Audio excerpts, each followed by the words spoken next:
What's happening, everybody? Justin, Bridgewater's Finest on YouTube, Blockbuster_guy on Twitter, and just when you thought the NFL content was over, no way, my friends, because we are careening recklessly towards the 2024 NFL Draft, and that means, among other things, it is hashtag mock draft season around these parts.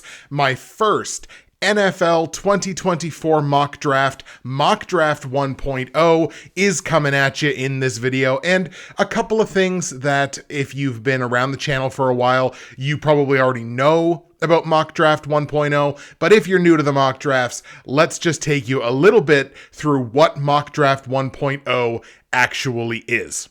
So, my big thing with Mock Draft 1.0 is I do not allow for pick trading. For Mock Draft 1.0, everyone, we are assuming, is going to pick where they are currently slated in the draft. Is that going to happen? Objectively, no. However, for the purposes of Mock Draft 1.0, everyone is going to draft where they are currently slated in the draft.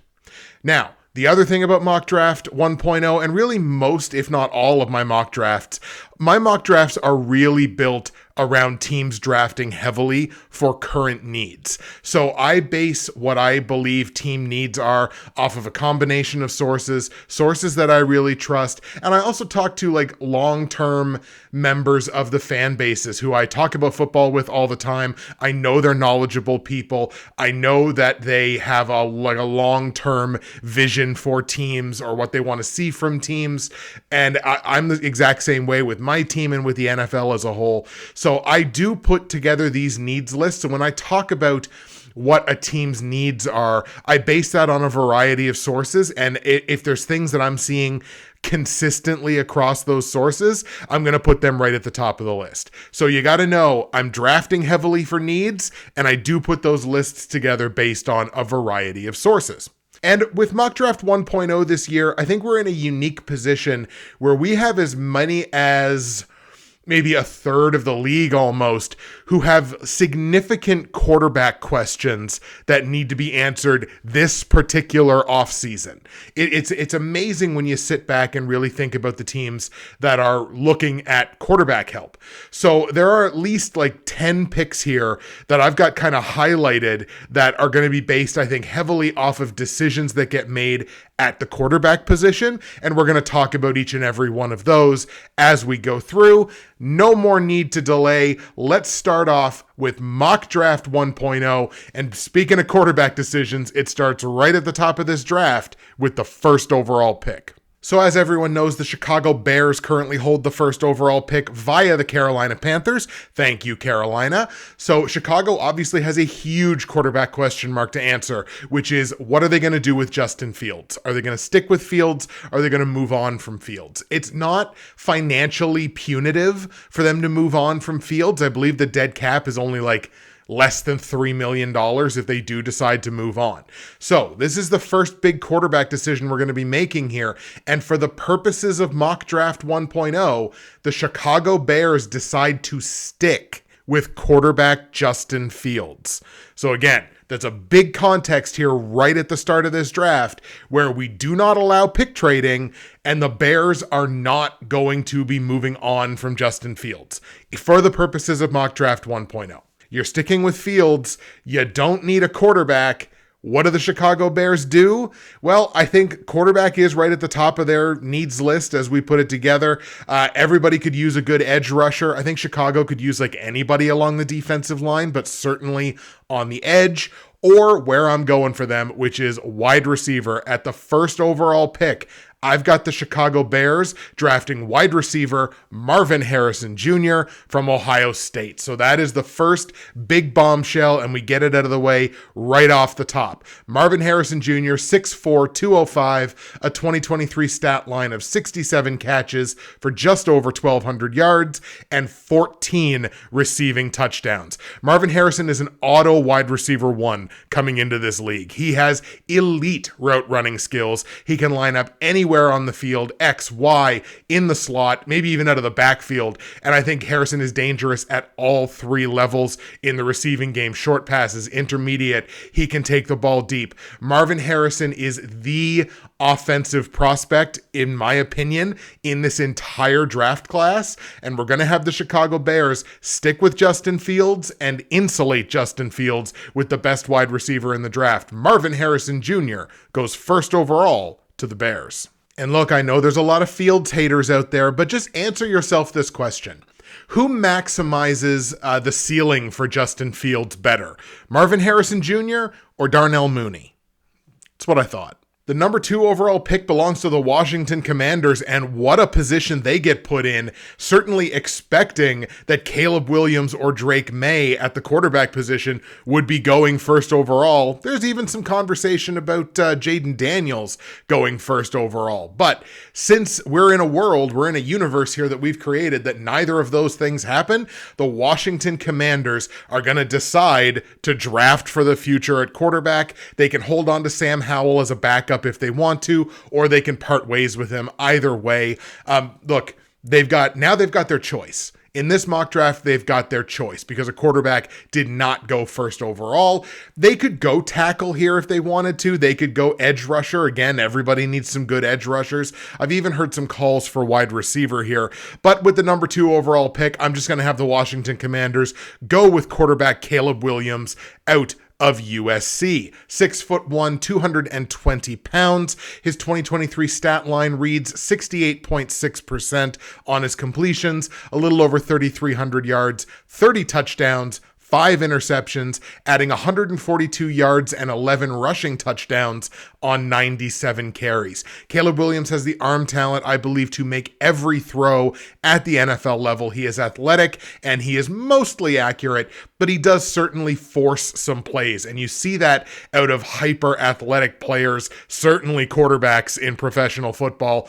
Look, we see that at the NFL level all the time. Guys trying to force passes into windows that they shouldn't. Force plays. We see Patrick Mahomes do it all the time, but he's kind of a freak beast. And Caleb Williams has the potential to be a freak beast as well. But that doesn't mean he doesn't force plays. He certainly does, but I'm pretty sure the Commanders will be willing to accept that. The number 3 overall pick belongs to the New England Patriots, and once again, they're in a position here that they probably didn't expect to be in with only one quarterback going in the top 2 picks. I would say quarterback is probably a pretty significant need for the Patriots as well. They could certainly go wide receiver here in terms of a need. They could go offensive tackle. There are some really talented tackle prospects here at the top of this draft pool, but this leads us to our 3rd quarterback decision. I believe the New England Patriots decide to move on from Mac Jones. It's only $2.2 million, I believe, in dead cap if they want to move on from him this offseason. I think there would be teams who would be interested in trading for Mac Jones, as I kind of hesitate to call it a reclamation project, but it almost kind of is. I think there would be a market for Mac Jones in terms of trade. I've got the Patriots deciding to move on from Mac Jones because quarterback Drake May from North Carolina falls into their lap in mock draft 1.0 at number 3 overall. Drake May, 6'4", 230 pounds. In 2023, completed just over 63% of his passes, just over 3,600 yards, 24 touchdowns, 9 picks, which is a little high, but added 449 yards and 9 rushing touchdowns on 112 carries. He's a bit of a riskier prospect than Caleb Williams. I think he makes some decisions that you wouldn't want to see, certainly at the professional level, but he's got many of the same gifts as Caleb and has all of his arm talent. Really, I think that could be a decision, Caleb Williams v. Drake May, that gets decided at the combine. I really do. There's a lot of competition for the top quarterback in this draft. The combine, I think, will tell us a lot. Obviously, we're doing this just a few days before the combine begins, so I've got Drake May going 3rd overall to the Patriots. The fourth overall pick belongs to the Arizona Cardinals, the first pick where I don't think there's much of a quarterback conversation to take place here. I mean, they're in with Kyler Murray. They've paid Kyler Murray. So they're going to try to, I think, maximize the potential of a Kyler Murray. And based on that, I think wide receiver is right there at the top of their needs list. Like most of the other teams in front of them, they could certainly use an edge rusher on the defensive line. They could probably use anybody on the defensive line, really, across the whole line. And they certainly need some help at corner as well, but it's a pretty deep cornerback class. I think they can afford to wait on that. I think the other elite wide receiver prospect here, other than Marvin Harrison Jr., is Malik Nabers. So let's go ahead with the fourth overall pick. The Arizona Cardinals will draft wide receiver Malik Nabers out of LSU. Now, Malik Nabers, 6 feet tall, 200 pounds, a stat line in 2023 of 80 catches for over 1,400 yards and 12 receiving touchdowns. The book on Nabers is that he is a yak machine, yards after catch. He really makes things happen with the football in his hands. Physically dominant after the catch. He's versatile. I think he can line up anywhere. And look, he's got a high compete. He may not have great separation. I don't think he quite has maybe the top end speed of some other wide receivers in this class, but Malik Nabers absolutely deserves to be a top 5, top 10 pick. And in Mock Draft 1.0, I've got the Cards taking him fourth. The fifth overall pick belongs to the Los Angeles Chargers. Once again, no quarterback conversation to have here. Biggest needs for the Chargers, I would peg those probably at the tight end position. They could certainly use a corner, and they could certainly use a wide receiver. They could use this pick on anybody there, but I think the guy that's been getting the most buzz here in this spot and would certainly fit one of the biggest needs for the Chargers at the fifth overall pick is going to be tight end Brock Bowers out of Georgia. Brock Bowers, 6'4", 230 pounds, caught 56 balls for 714 yards and 6 receiving touchdowns in 2023, and that was in only 10 games. Brock Bowers is an elite type receiver versus zone defenses and dominant after the catch, much like Malik Nabers, who we just talked about. I do feel like Bowers does need to develop as a blocker and need to expand his route tree a little bit at the NFL level. But again, that's what his first couple of training camps are for. You're going to give him all these new tools in his toolkit to develop as a well-rounded NFL player.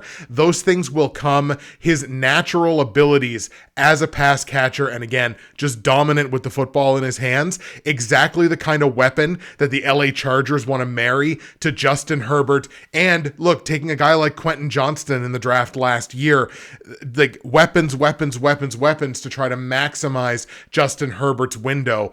And I think Brock Bowers is a hand in a custom-made glove here for the Chargers. I've got them taking Bowers 5th overall. The 6th overall pick belongs to the New York Giants, and we do have a quarterback question that needs to be answered here. Obviously, I don't think anybody is overly happy with the performance of Daniel Jones, certainly not since he signed his contract for his money. But that's the problem. He's signed a contract for that money. Even though I would say quarterback is being listed a lot as a potential team need here for the Giants, I don't know that there's a financial way that they can move on from Daniel Jones this offseason. The dead cap, depending on when they would make a move, is at minimum $23 million. Could be as much as $33 million, depending on when they would make a move and what that move is. Economically, I just don't think that makes sense for the Giants. So I'm going to have the Giants decide to stick with Daniel Jones here for at least one more season, because financially it gets a lot easier next offseason if you really do want to move on. So we're going to take quarterback out of the conversation here. And for the Giants, I think it's either a receiver or grab somebody on the offensive line, certainly a tackle. And look, the best tackle in the class, I think, is Joe Alt out of Notre Dame. We're going to have the Giants grab Joe at number 6 overall. Joe Alt is a monster of a man, 6'7", 320 pounds, elite protection against the pass rush. I think is a prototypical left tackle in the NFL. He's also a game-breaking run blocker. So really, I think he could play tackle on either side potentially at the NFL level. He allowed just 1 sack and 5 pressures in 2023. He was a monster for Notre Dame in 2023. Joe Alt, I think he's probably the most NFL shovel-ready tackle prospect in this year's class, so I'm going to have him go 6th overall to the Giants. The 7th overall pick belongs to the Tennessee Titans. I don't think there's a quarterback conversation to be had here. They just took Will Levis. I think they're going to move forward with him. And for the Titans, since we're likely to see Derrick Henry moving on this offseason, I think what you need to do is you got to insulate that young quarterback. You got to protect him, give him some time. You could certainly go tackle here for the Titans. You could certainly go wide receiver if you want to give Levis another weapon there in the receiving game. I think Tennessee does have a need in the secondary, particularly at corner. But I think since Joe Alt just went off the board ahead of them, this is definitely a spot where if we did allow trades, I may have had the Titans trade up a couple of spots to try to grab Joe Alt. Since we can't do that in Mock Draft 1.0, I'm going to have them grab offensive tackle Olu Fashanu out of Penn State. Fashanu, 6'6", 320 pounds. I think he does have room to grow as a run blocker, but kind of like Joe Alt, I think he's a prototypical left tackle protecting the passer at the NFL level. Highly consistent, exceptional physicality, a very, very talented tackle prospect. Let's take Fashanu at 7 overall to the Titans. That brings us to the Atlanta Falcons at the 8th overall pick, and this is a team that definitely needs a quarterback. 100% needs a quarterback. Now, we look at the Falcons and they have quite a bit of cap space to work with in 2024. It's nearly $30 million today, which means functionally it's going to be more cap space than that when it comes to free agency. Atlanta, to me, fits the mold of a team that's going to chase a top quarterback prospect in free agency or via a trade. If the Bears don't decide to stick with Justin Fields, I could definitely see Fields going to the Atlanta Falcons, maybe for that 43rd overall pick. That's a possibility for sure. But one way or the other, I don't have the Falcons drafting a quarterback here. I have them chasing in free agency or via a trade to try to make use of that cap space. In that world, I think we're looking at either edge rusher or wide receiver, and I think we're just getting into the part of the draft now where the top end edge rushers become available and viable for pick. So I'm going to have the Falcons at number 8 overall grab edge rusher Dallas Turner out of Alabama. Dallas Turner, 6'4", 240, put up 53 tackles and 10 sacks in a breakout 2023 season, set career highs in both of those stats, tackles and sacks. He has a 40 time in the 97th percentile, which I can't wait to see him confirm at the upcoming combine. I think he's even got talent in coverage if they want to drop him back as like a mid-range pass defender. I think he's got talent to do that as well. Dallas Turner can rush the passer, play coverage. I think he's that kind of do everything edge rusher, outside linebacker. I think he makes that Falcons front seven way more dangerous. So let's grab Dallas Turner at number 8 to Atlanta. For the 9th overall pick, we're back to the Chicago Bears here. This is their natural draft pick. Of course, not the one that they got from the Carolina Panthers. And since we've already taken care of the wide receiver position, and we know we're not going to be taking care of quarterback because they're deciding in this mock to stick with Justin Fields, that to me leaves us at edge rusher. I think they would have loved if Dallas Turner would have fallen to them in this spot. But since he didn't, I believe the next best edge rusher in this class is Laitu Latu out of UCLA, so I'm going to have him go to Chicago at 9th overall. 6'4", 260 is Laitu Latu, put up 49 tackles and 13 sacks in 2023, part of 23 and a half sacks that he registered in his 2 years at UCLA. I think he's got a bit more of a prototypical build as an edge rusher than Dallas Turner might, but he's only a developing talent stopping the run. And I think that's going to be the work in progress for Latu as a professional, is developing against the run, certainly against zone run concepts. I think he has a lot of developing to do there, but we're going to grab Laitu Latu out of UCLA at 9th overall for the Bears. The 10th overall pick belongs to the New York Football Jets, and I think there's a couple of interesting ways that they could go here. I could totally see the Jets taking Brock Bowers if he happens to fall to them at 10. I think tight end is definitely a need for them, but I think the biggest one here, they could take a wide receiver if they wanted to, but they've got to improve that offensive line. That offensive line was real bad in 2023, and if they're going to try to maximize the remaining years of Aaron Rodgers, they need a better offensive line. I think they're going to address that in the first round of this draft. And at the 10th overall pick, I have them taking offensive tackle J.C. Latham out of Alabama. Now, this is a guy that I've seen fall to the Packers at 25 in some mocks. I think he's a much better talent than that. Latham, 6'6", 350, needs a little bit of refining, but has unreal size at the offensive tackle, and it lends him reach, strength, and stability. Very well-rounded mauler in the run game as well. I see him developing as a prototypical right tackle in the NFL, and I've got the Jets taking J.C. Latham at 10th overall. We now move to 3 consecutive picks where we got to answer some quarterback questions, ladies and gentlemen, and it begins at number 11 overall with the Minnesota Vikings. The Vikings obviously do not know if they're going to be able to bring back Kirk Cousins. Cousins wants a long-term deal. I don't know that the Vikings are particularly interested in that. They got a lot of cap space to work with, almost $29 million, not quite as much as the Falcons, but obviously functionally it becomes a lot more than that. It's $28.9 million on paper as of right now. Do they maybe bring Josh Dobbs back and give him more of an extended look as their starting quarterback, a 2-year deal? Is that possible? But I do definitely think that the Vikings are going to make use of that cap space and chase a quarterback in free agency or in the trade market. Obviously, Justin Fields is not going to be an option for them because why would Chicago ever trade him within the division? But I think there's definitely some possibilities. Baker Mayfield could be an option there for the Vikings. With that in mind, I think edge rusher is definitely where the Vikings are going to want to go here. Corner is definitely a possibility. I think they need some offensive line help as well, but I think they can get those things deeper in the draft.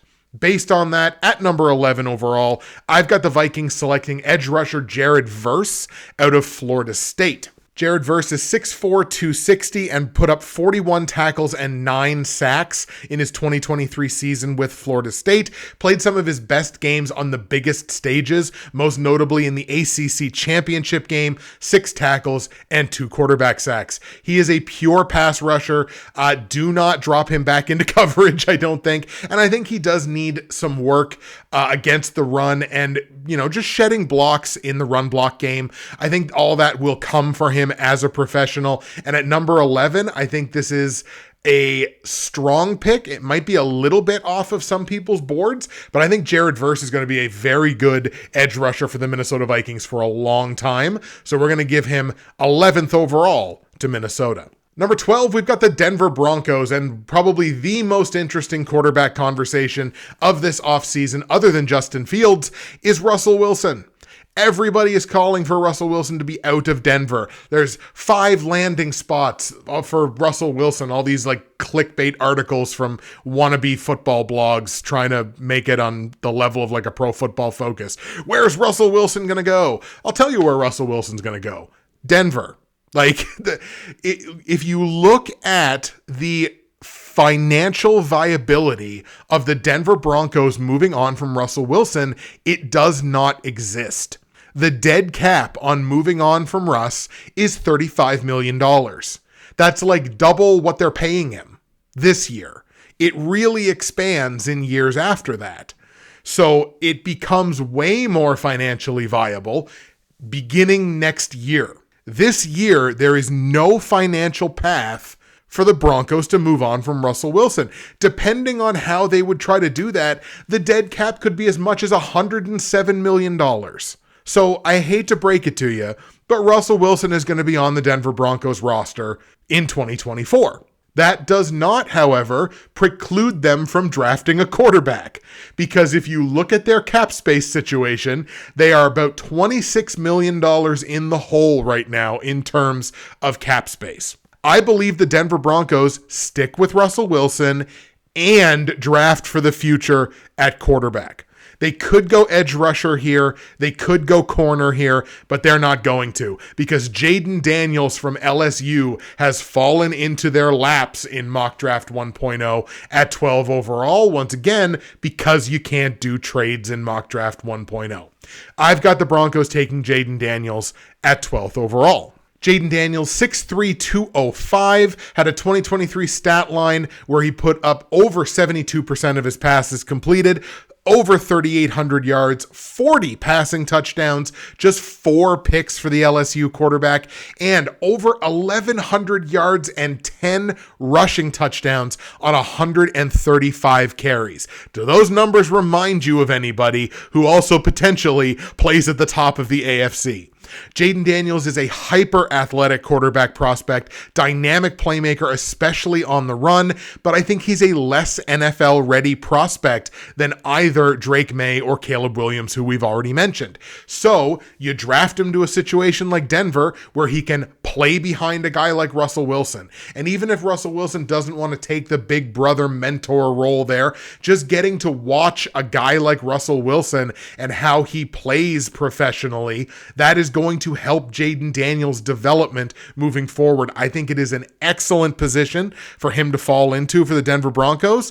I've got him going 12th overall. The 13th overall pick belongs to the Las Vegas Raiders, and this is another quarterback conversation here.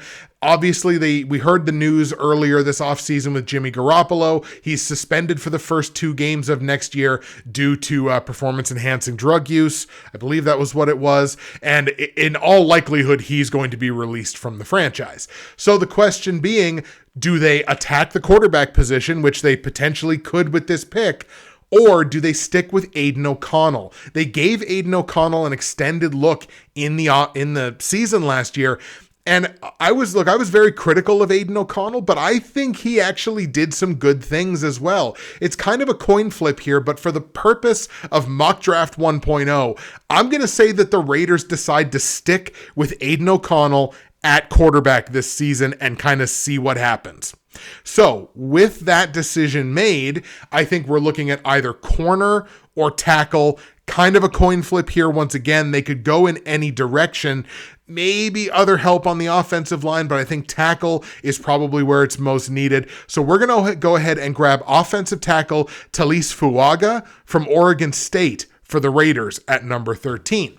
6'5", 330 pounds is Fuaga out of Oregon State, and he has shown positional versatility in college, could certainly slide to offensive guard. He's a super talented run blocker, kind of inconsistent in pass protection, which is why I think he could very easily slide to guard at this level. I think he needs to work on his footwork a little bit, but he is definitely a guy that is an immediate upgrade for that Raiders offensive line, and if they're going to stick with O'Connell, let's insulate him a little bit. Talise Fuaga to the Raiders at 13th overall. The New Orleans Saints are up next at pick number 14. No real quarterback conversations to have here, I don't think. I think they're basically in on Derek Carr for the foreseeable future. So the Saints, I would say their biggest areas of need, I think probably the defensive line, probably tackle as well, but I don't think there are great prospects for them for either of those, because I think on the D-line, they probably need an edge rusher more so.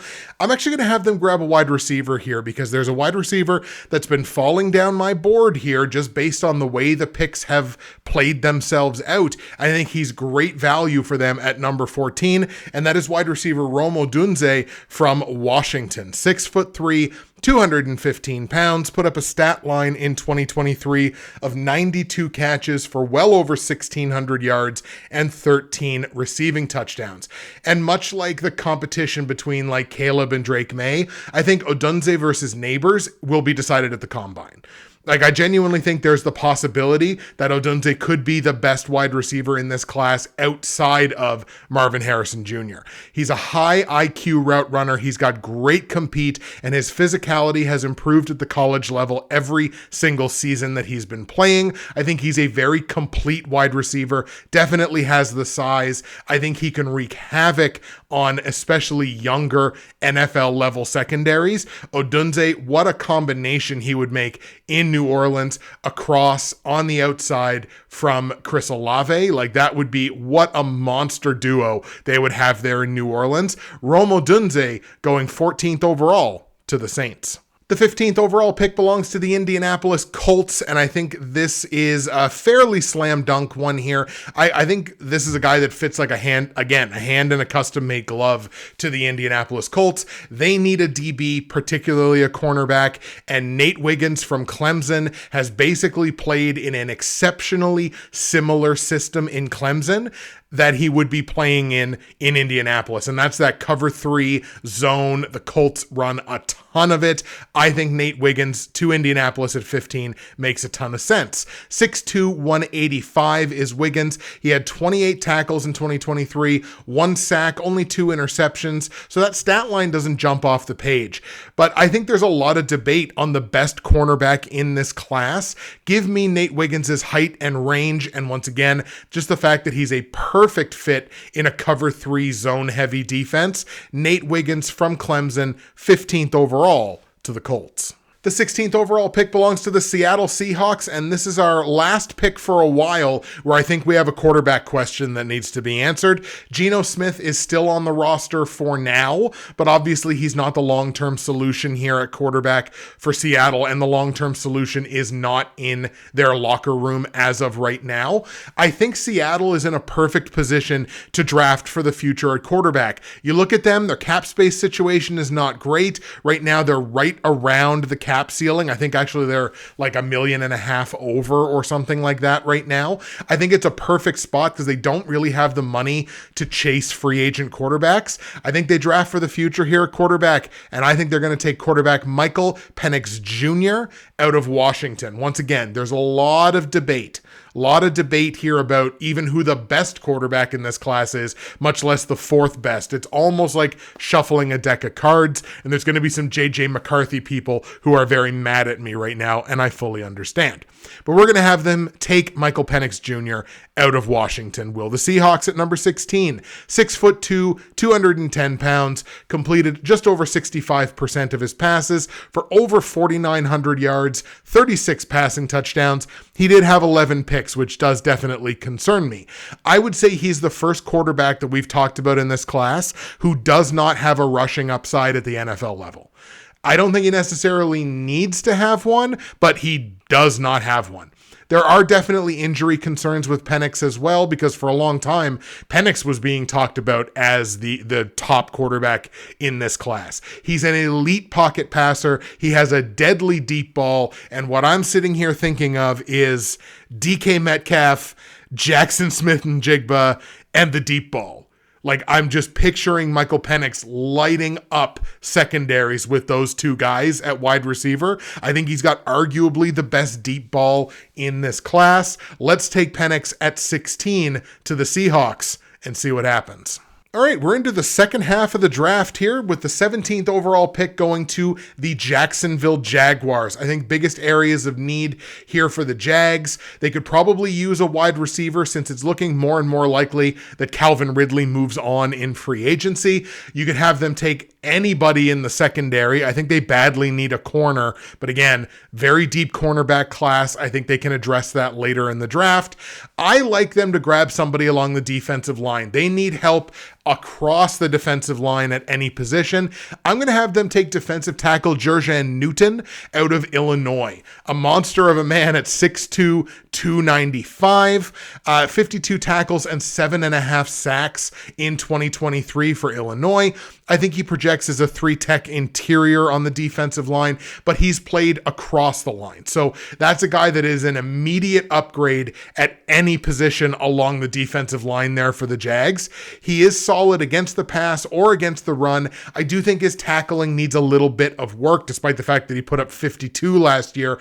But the fact that he can pressure the quarterback from the interior, which we're going to talk about a little bit later with another pick, the fact that he can pressure the quarterback from an interior position or even from an edge rusher position, I think that makes him a coveted prospect. Let's take Newton to the Jags at 17. The 18th overall pick belongs to the Cincinnati Bengals. There's a lot of conversation with the Bengals about the wide receiver position. People almost thinking that T. Higgins has a 1.5 feet out the door. I think they're going to franchise tag him. I can't see a situation where they would let T. Higgins just walk away for nothing. So I'm not really focused at wide receiver here. I particularly looked at either a tackle position on the O-line or a defensive interior. And I think seeing Jerjan Newton go to the Jags right in front of them, I think that probably wouldn't make them want to kind of stretch for the next guy on the defensive interior. So let's go offensive tackle here. And I'm going to go Amarius Mims out of Georgia. Another just massive human being. 6'7", 330 pounds is Amarius Mims. He's among the largest offensive line prospects in this class. He's a very strong pass blocker, but I think reminds me more of like a Matthew Bergeron type. So I think at the NFL level, he's probably more suited to guard than he is to tackle. But I do believe he can play basically across the offensive line, just a general O-line upgrade for Joe Burrow and the Cincinnati Bengals. I think that does them a lot of good. So let's take Amarius Mims to the Bengals at 18. The 19th overall pick belongs to the Los Angeles Rams, a team with quite a number of needs, most of them on the defensive side of the ball, I believe. They definitely need a corner. I think they definitely need an edge rusher as well, but kind of like I mentioned, the edge rushers and the D linemen kind of fall a little bit later on the back end of this first round, I believe anyway. They could possibly go tackle here, but there's not a great tackle, I don't think, in a spot for a next 5 or 6 picks. So just from a pick perspective, I think corner is the way to go here. And look, there are a trio of really talented cornerbacks here that I could go with. I'm going to have them lean on Cooper DeJean, cornerback out of Iowa. 6'1", 205. Had 41 tackles and 2 picks in 2023, but that's part of a larger college picture where over the last 2 years, DeJean put up 116 tackles and 7 picks, including 3 of them coming back to the house for touchdowns. I think DeJean is ideally suited to zone schemes, which I think really has him fit in with the Rams' defensive philosophy, and I think he has a special teams pedigree here as well. I think he's a day one starter, in fact, for the Rams on special teams, might even have some upside as a punt returner. I think he's a generalized improvement to that secondary for the Rams. Cooper DeJean from Iowa goes to the Rams at 19. The 20th overall pick belongs to the Pittsburgh Steelers, another team that definitely needs some help in their secondary. I think they could go any position on the offensive line here as well. If they wanted to grab a wide receiver, a guy like a Keon Coleman or a Brian Thomas, I could totally see them making that move. There's even some call there for linebacker. I just don't know that there's a great, especially interior linebacker prospect that's going to be there for them at 20 and be worth taking at 20. So in a world where they could trade back, that might be a possibility for them. I just don't see it in Mock Draft 1.0 where they can't trade back. So let's go ahead and grab another cornerback here. Like I said, there's a trio of really good cornerbacks, and that actually now comes down to a competition between teammates, Kool-Aid McKinstry and Terrion Arnold, both from Alabama. For the Pittsburgh Steelers, I'm going to lean on McKinstry here from Alabama. He's 6'1", 195. He put up 32 tackles in 2023, but had 22 defended passes over his last 2 years. Only 2 collegiate interceptions overall to his entire resume. But again, 22 defended passes. He gave up a super low QBR last season when he was targeted. He may take a little bit of time, but he's got those vibes to him of a field general. Like, you see him out on the field, he's calling out spots, he's moving his guys around, he's got field general vibes there as a starting boundary cornerback, and I think he's going to be a plus punt returner at the NFL level, the ability to flip the football field. I think the Steelers will covet that ability. Let's grab Kool-Aid McKinstry here for the Steelers at 20th overall. Lucky for the Miami Dolphins, the next pick, 21st overall, they also need a corner. They need anybody really almost on any level of the defense. You could certainly look at an offensive line upgrade here as well, but they're going to have Terrion Arnold from Alabama at corner fall right into their lap, and I think they're going to be pretty happy with that. Terrion Arnold, 6 feet tall, 195 pounds, 63 tackles, and 5 picks in 2023. A better stat line than McKinstry, but I believe he was also targeted a lot more. And the Miami Dolphins were a bit of a negative team last year when it came to man coverage. They're only 20th in the NFL in man cover, and that's where Terrion Arnold really does excel. He's aggressive, he's physical, sometimes too much, but he's a versatile anywhere DB. I could see Terrion Arnold, in fact, transitioning to safety at some point in his career. And once again, positional versatility, I think it's a very, very important thing in today's NFL. I think the Dolphins will covet that, given that they need help across their secondary. So we're going to grab Terrion Arnold, and I think he's a great fit for the Dolphins at 21. The Philadelphia Eagles hold the 22nd pick, and despite the fact that they were like the first team to 10 wins and like a presumptive Super Bowl favorite for much of this past season, this is a team that has a lot of needs. They have needs across the secondary, potentially a need at wide receiver, potentially a need at tackle or anywhere across the offensive line, potentially anywhere across the defensive line. This is a team that's got quite a few holes in it for, how good they were for a good part of last season. I've taken a particular philosophy when it comes to the Philadelphia Eagles, and that's if you're going to be a glass cannon, you might as well do it well. So I'm going to focus on the wide receiver position here for the Eagles, a sexy pick for them. Let's take wide receiver Keon Coleman from Florida State at number 22 overall to the Eagles. Coleman 6'4", 215, a big build for a wide receiver, 50 catches for over 650 yards and 11 receiving touchdowns in 2023. Super athletic given his size, and he's one of these guys that is like too fast for big linebackers, but too big for small cornerbacks. He's right in that comfy zone where you want to be, where you're too fast for a lot of guys and too big for another. He is somewhat predictable in his route running. It doesn't take a genius in coverage to figure out what Keon Coleman is doing or about to do. So getting rid of some of that predictability in his route running will make him a much more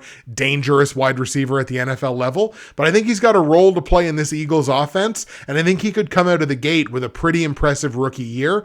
I've got Coleman to the Eagles at 22. The 23rd overall pick belongs to the Houston Texans via their trade with the Cleveland Browns that sent Deshaun Watson to Cleveland. For Houston, I would say wide receiver is probably a need for them, but if you know and you follow me in multiple places, you know exactly what I think the Houston Texans are going to do at the wide receiver position. So I'm going to kind of move away from that for the purposes of this mock. I think they're going to be looking here at either a pure offensive tackle or somebody along the defensive line. And look, they just brought in Will Anderson in the draft last year. I think they pair him with another guy from this draft class that I think has the potential to really be a disruptive force on that Texans D line. And that is Demiune Chop Robinson from Penn State. I have Houston taking Chop Robinson at 23. He's 6'3", 250, only had 15 tackles and 4 sacks in 2023, but that was also only in 7 games. I think Chop Robinson is capable of dropping into coverage, but he is an impact pass rusher. He is strong and relentless. He's a work in progress against the run, but man, you got Chop Robinson on one side and Will Anderson on the other. That pass rush is no joke all of a sudden for the Houston Texans. That's a weapon on the defensive line. I think it makes that defense significantly better. Let's go Chop Robinson to the Texans at 23rd overall. The 24th overall pick belongs to the Dallas Cowboys, another team that I think generally has quite a number of needs. Anybody on the offensive line is going to be an option here for Dallas, but especially at tackle. Anybody in the defensive secondary, certainly a corner. So I did definitely think corner here for quite some time, but I'm going to have Dallas follow along with the Philadelphia Eagles and bring in another weapon at wide receiver. And that's going to be Brian Thomas Jr. out of LSU. If Philly's going to get better in their weaponry, Dallas has to follow suit because they're the two powerhouses in this division. Brian Thomas Jr., 6'4", 205 from LSU, a stat line in 2023 that includes 68 catches, just under 1,200 yards receiving, and 17 receiving touchdowns. Another guy that played one of his best games of the season under the brightest lights. He put up 98 yards on 8 catches in LSU's bowl game this year, including 2 that went to the house for touchdowns. He is the deadliest vertical threat, I believe, in this draft class, especially against zone coverages. But I do think he's got the significant detriment that he needs to learn how to beat man cover. He's not good against man this season, but against zone, the guy's deadly.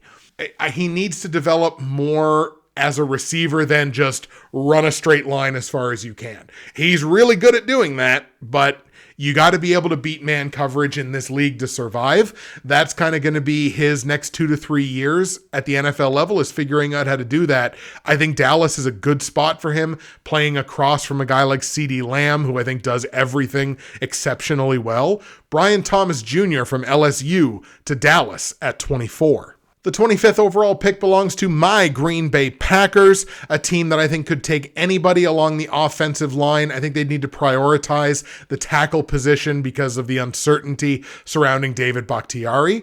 I think they could go with anybody in the secondary. Any defensive back, I think, would be a decent pick here. They're also arguably, I think, the only team that could lean running back here if they wanted to, but I just don't think there's a running back prospect this year that's worth a first-round pick. So I think where we're going to land on this one, it was kind of a coin flip between tackle and defensive back. I'm going to have them go tackle, and I'm going to have them take one of the most versatile tackles in the entire class, and that is Troy Fautanu out of Washington. Fautanu is 6'4", 320 pounds. He is a mauler in run blocking with the flexibility to play across the offensive line. Like I said, absolutely deadly as a run blocker. Pass protection will certainly need work at the NFL level, as well as his handwork. I think he kind of struggles there a little bit relative to some of the other top offensive line prospects in this draft class. But again, a devastating run blocker. And I think his positional flexibility is something that the Green Bay Packers will absolutely covet. Let's have them grab Troy Fautanu at 25th overall. The 26th overall pick, we come to the Tampa Bay Buccaneers and our final quarterback conversation that we need to have. I think there's a really good chance that the Bucs do bring back Baker Mayfield. They have a ton of cap space, $43.6 million as it stands right now. Good chance Mike Evans is probably not back. So I do think that while the Tampa Bay Bucs probably do bring back Baker Mayfield, or there's at least a good chance that they bring back Baker Mayfield, I don't think that precludes the Bucs from drafting for the future at quarterback, which is what I think they do at the 26th overall pick. They could go edge rusher. They could go wide receiver if they wanted to, but I'm going to have them go quarterback here, and I'm going to have them grab quarterback Bo Nix out of Oregon. Once again, the JJ McCarthy believers are screaming at me in the comments, and I totally get it. But the reason that I really like Bo Nix is, guess who he reminds me of? He reminds me of Baker Mayfield. You watch him play, he looks like Baker Mayfield playing the game of football. He really does. So that's why I think Bo Nix is a really good fit in Tampa Bay to learn from, wouldn't you know who won the pony, Baker Mayfield. Bo Nix, 6'1", 220 pounds, 77.4% on his passing in 2023, 4,500 yards, 45 passing touchdowns for the Oregon Duck to just 3 interceptions, a 15-1 touchdown to interception ratio.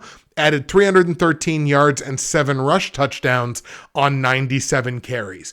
Bo Nix has high arm strength. He does struggle with his progressions. He's not a pro-ready quarterback. He is a work in progress, and that's why I think Tampa Bay can bring Baker Mayfield back for a couple of years, draft Bo Nix, and have Bo Nix kind of learn under a Baker Mayfield. Again, a player that plays a lot like Baker Mayfield, learning from Baker Mayfield. I think that could potentially be a marriage made in heaven. So I've got the Bucs taking Bo Nix at 26 overall. The 27th overall pick belongs to the Arizona Cardinals via the Houston Texans. So obviously this is the second pick for the Arizona Cardinals in this draft. We've already have them address the wide receiver position by taking Malik Neighbors 4th overall. I think this is a spot where they could address grabbing an edge rusher or grabbing a corner. Once again, this was a little bit of a coin flip for me, but I'm going to have the Cards grab cornerback Quinyon Mitchell out of Toledo. Quinyon Mitchell, 6'1", 200 pounds, so good size for a cornerback, 41 tackles and an interception in 2023. I think Mitchell's got some high-end speed at the cornerback position, talented in both man and zone coverage. He did defend 14 passes and allowed a sub-50 QBR when he was targeted in 2023. Just needs refinement at the NFL level. I think he steps in and potentially could be like a day one starter, maybe in 4 corner sets. Like, I think he's definitely got day one starter abilities. He just needs some refinement at the pro level. I think Quinyon Mitchell is going to be a very good cornerback in this league. I think he's already very well rounded. Arizona makes out like a bandit and gets him at 27. The 28th overall pick belongs to the Buffalo Bills, and I know if you've watched my show, you know what I think the Buffalo Bills are going to do with Stephon Diggs. But even though like that kind of puts wide receiver, I think, at one of their biggest areas of need, I'm not going to have them go wide receiver here. I think there's maybe only one more wide receiver that I'd feel super comfortable taking as a first round pick. So instead, I'm going to have them go with something along the defensive line. We understand at this point that football games are won and lost at the line of scrimmage. I could have them go corner here. I would have had them probably go Quinyon Mitchell if I wouldn't have taken him with the previous pick. Let's have them go on the defensive line, and I'm going to have them grab edge rusher Braylon Trice out of Washington with the 28th overall pick. He's 6'3", 280, maybe even a little oversized for an edge rusher, but 49 tackles and 7 sacks in college at 2023, part of an 88 tackle and 17 sack resume from his last 2 years. That alleviates any size concerns I might have. He is an elite pass rush talent. He's got great mobility. He's a little bit of an inconsistent tackler, and I think he's a work in progress against the run, but this is a guy that you want on there breaking down quarterback pockets. And again, games are won and lost at the line of scrimmage. You get to the quarterback, good things are going to happen every single time. I think they grab Braylon Trice to the Buffalo Bills at 28 overall. Just 4 picks left here in Mock Draft 1.0. We go to the 29th overall pick, which belongs to Motor City Dan Campbell and the Detroit Lions. I think you could see them go anywhere in the secondary. I think in particular, they could probably use help at the corner position. They could maybe go wide receiver, but I think they're probably going to look on the defensive line here. And you know how I talked a little bit earlier about the NFL kind of moving towards big interior defensive linemen who can also pressure the quarterback? Let's grab Byron Murphy II, defensive tackle from Texas. So he's 6'1" and 310. That's not exactly prototypical size for an interior defensive lineman. He put up 29 tackles and 5 sacks in 2023 from the interior at Texas. He is a pass rush powerhouse with some run stuffing skills. Again, despite the fact that he does not possess prototypical size, he does possess superior athleticism. And this is the way the NFL is going. It's going towards these big interior D linemen who can get pressure on the quarterback and bust up the pocket up the middle. That's where it's going. Detroit heading in that same direction, grabbing Byron Murphy II, 29th overall from Texas to the Detroit Lions. The Baltimore Ravens hold the 30th pick in the 2024 NFL Draft. I could see them going in a bunch of directions here. Anybody on the offensive line is certainly a possibility. While I think they like what they have in Keaton Mitchell, a running back could potentially be something that they might look at in this draft. Anybody on the D line would certainly be an option. They could go corner here if they wanted to. I'm going to go ahead and get Lamar Jackson another weapon. Like, look, he's very firmly in his window to win MVPs, win playoff games, and potentially go to Super Bowls. Let's keep giving him weapons on the offensive side. I'm going to grab wide receiver Adonai Mitchell out of Texas. Mitchell, 6'4", 190 pounds, brought in 55 balls for 845 yards and 11 receiving touchdowns in 2023. Adonai Mitchell does lack top-end speed, but I think he's got excellent hands and catch radius. He's deadly on those intermediate routes, which I think plays right in to Lamar Jackson's strengths as a quarterback, and he might be the best boundary wide receiver in this entire class. So that really gives them potentially a weapon up the sidelines that really knows what he's doing on the boundary and can make maximum use of the space that he has in those positions. Adonai Mitchell at number 30 to Baltimore, I really like that for them. He's only kind of a fringe first rounder, at least the way he's being looked at. I think Adonai Mitchell to Baltimore makes a lot of sense. The 31st overall pick goes to the NFC champion San Francisco 49ers. I think this is definitely a team that needs help on the offensive line. Can definitely see them going tackle here. Definite need in the secondary as well, especially at corner. Maybe they could grab a wide receiver here, but like I mentioned, I think Adonai Mitchell is probably the last wide receiver I would be comfortable taking as a first round pick. Let's go ahead and grab offensive tackle Jordan Morgan at 31st overall from Arizona to go to the San Francisco 49ers. Jordan Morgan, 6'4", 310 pounds, a guy that excels in pass protection, probably a prototypical right tackle in the NFL, but I think he's also got a talent in run blocking, especially in zone concepts, and I think we'll have some positional flexibility at the NFL level. Very coveted, as we've talked about in this mock draft. So Jordan Morgan, 31st to the San Francisco 49ers, just a generalized upgrade to their O-line. And the 32nd and final pick in Mock Draft 1.0 belongs to the Kansas City Chiefs. Could have them go wide receiver here.